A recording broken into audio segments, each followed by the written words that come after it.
All right, it is time for my weekly TBR. Hey everyone, it is Shannon, and I'm super excited to be here today and to share with you the books I plan on reading this week. This will be for the week of we're in June 6th to the 12th. This is my new style of things, doing the wrap-up on Sundays and the TBR on Mondays. I'm still finding my feet to see if this is going to work, but we are going to try it out and see how it goes. For this week, I have a couple of different things on the go. It is the Categorically Romance Readathon, the first week of that readathon, so I'm really excited about that, so I'll share some titles that I am going to be reading. I also did start a bunch of stuff last week. After having all of May dedicated to finishing things or working on things I was in the middle of, I met some resistance starting new things, so that was a bit of a challenge, but I did start 4 new things, none of which I finished, all of which are carrying over to this week. Also, I did get out to the library. I am thrilled about this, and so I will be sharing the library books that I plan on reading this week, I am going to pull from the jars as well. I can't decide whether to do that first or second. I think I will do it second because I haven't quite decided if I'm going to pick 2 nonfiction or 1 fiction and 1 nonfiction, because I have a lot of mostly fiction, so I kind of feel like I should pull 2 nonfiction, but I finished 3 nonfiction last week. I don't know. I do just want to continue to get some progress on my currently reading, although one of these is current, only one of them. I don't know. I am struggling with trying to not think too much about my TBR, but needing enough structure that I feel like centered. So gonna work through that. Anyway, let's start where I said we're gonna start, which is Categorically Romance Readathon. I'm currently reading Her Gallant Captain at Waterloo by Diane Gaston. This is a Regency romance, and it is from 2021, so it would count for a 2021 release, which is one of the prompts. This is set in Brussels before the Battle of Waterloo, and I'm halfway through, 143, no, I'm about halfway through. We'll just leave it there. And I'm enjoying it. It is a second chance romance. It features a woman who goes to Brussels because her brother is there, but he's not part of the military, and he's sort of just there to watch stuff, and she's like, no, you gotta get out of here. This is not a good idea. And but then she runs across her old flame. So I am enjoying this one. They're a bit resistant because it's not it's a second chance, but it's a chance encounter that they found each other again. So there is definitely some resistance, but also some chemistry. So hopefully things are going to be getting to sort of this vibe of things, which they haven't quite made it there yet. So that is the one that I'm currently reading. Also currently reading and hoping to finish during the Categorically Romance Readathon is Heating Up the Holidays. This is a collection of 3 novellas. It is part of it is a Blaze title, so it would count for the line that is no longer with us. I read the first one, which is by Jill Shalvis, and I am in the middle of the second one, so I'm looking forward to getting back to that because I did start it last Christmas or November, so yeah. Not sure about, And then I also have at the ready Silk, Swords, and Surrender by Ginny Lin. This is actually a collection of novellas, some of them were part of the Harlequin Undone series, which is one of those series that it's not a series, it's like Harlequin had one, Nocturne had one called Cravings, and it was a sort of like a mini line within the line, and they were all like novellas, like shorter length works. So these ones are, they have 5 within, this one has 5 within it, and 3, I think the first 3 were undones. Yeah, and so I'm looking forward to getting to this one. It's a historical set during the Tang Dynasty, and it would count for Own Voices. And then I also have at the ready Sweet Revenge by Kate Hoffman. This is part of the Love and Laughter series, which is a line that's no longer with us, and it is also from 1999, so it would count for the pre-2000s prompt. So and this one's actually quite short. This one, actually, maybe I should... 184 pages, and then the historicals are usually around 280. Yeah, 283. I don't know how they do that. They're all between like 280 and 288. It's a mystery. It's amazing. So yeah, so these are some of the options, but I think I will work on finishing first and then starting new things. I guess actually, because this is novellas, I can start this and go back and forth, because that's what I should do, right? Start all the more things. I should not do that. That should not be the choice. It doesn't mean it won't be the choice. I did decide that for this month, for June, that because I worked so hard on getting my currently reading, like working on that in May, I did make the decision that what I would like is that for at the end of June, I simply don't want my currently reading to increase past what it was. So at the beginning of June, I got it down to 31 from 38.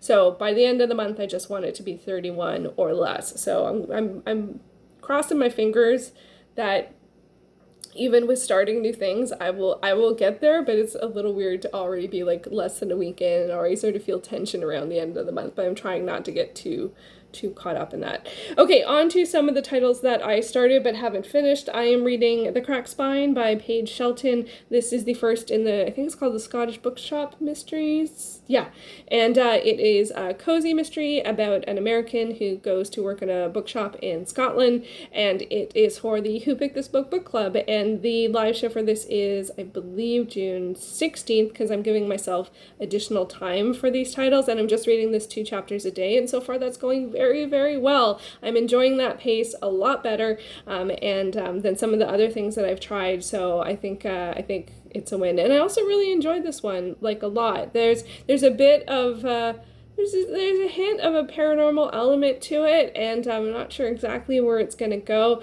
but so far it's very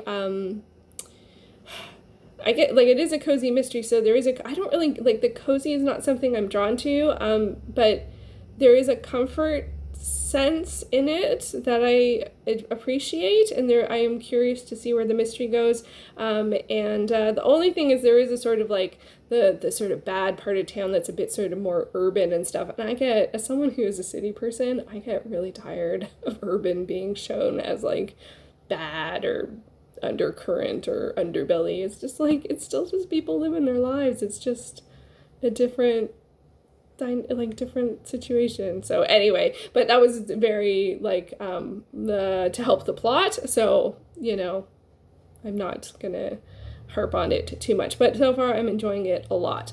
I'm also reading and enjoying, how could you not, Pirate's Pleasure by Lisa Kessler. This is the 3rd book in the Sentinels of Savannah series. This is a paranormal romance urban fantasy series that features immortal pirates, and this is a series I'm trying to catch up with because the 5th book comes out at the end of July, and so this is the 3rd. I'm reading it in June. The 4th I'll read in July, so I'm ready for the 5th one, which comes out at the end of July, and I will read it in August. I did also notice that Lisa Kessler mentioned on her Instagram that she's working on the 6th book, and that one will come out in January, so the series is continuing. This one follows John Smith. He is, I think it's called the Boatswain. He is someone who on the ship would divvy up the money, and he also is there to make sure everyone is doing okay. Like, he's concerned about the crew's happiness.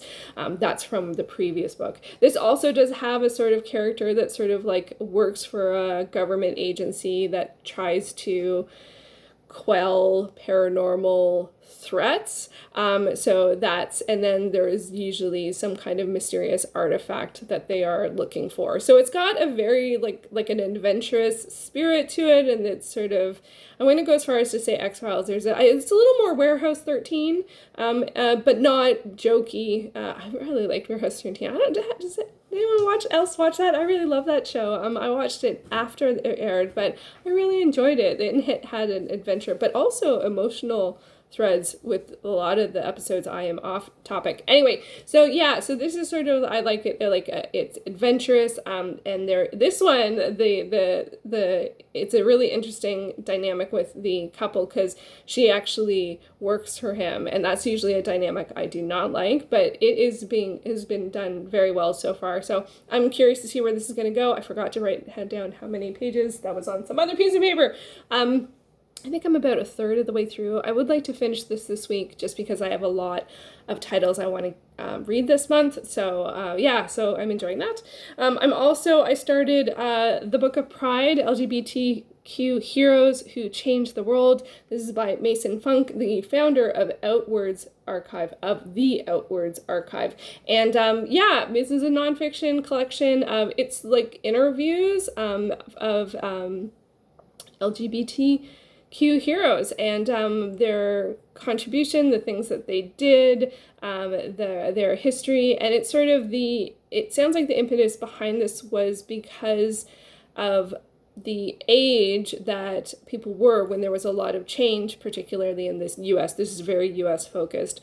They're getting to, their age is aging, like, so they're getting to sort of like their 70s or 80s. So part of the idea behind doing the interviews and the book is so that and the archive is so that there is documentation, there is interviews of what they went through, what they did, how they changed things, what they saw, what happened to them in certain situations. Because if they're not, eventually they won't be there with us anymore, but their stories still can live on and be remembered, and the importance of that. So it's really good. I do find, because there are a lot, it's kind of like portraits in a way, because there's a lot of interviews.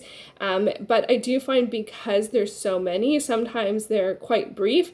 And if you don't, like, so oftentimes I don't have context for who the people they're talking about are. So I feel like I almost always want to know more, which in nonfiction actually is not a bad thing, because that is a good thing to want to know more. So anyway, this is one of the ones that I am reading this month, and it is, I'm reading it as an ebook on Scribd if you are interested in reading it. So there you go.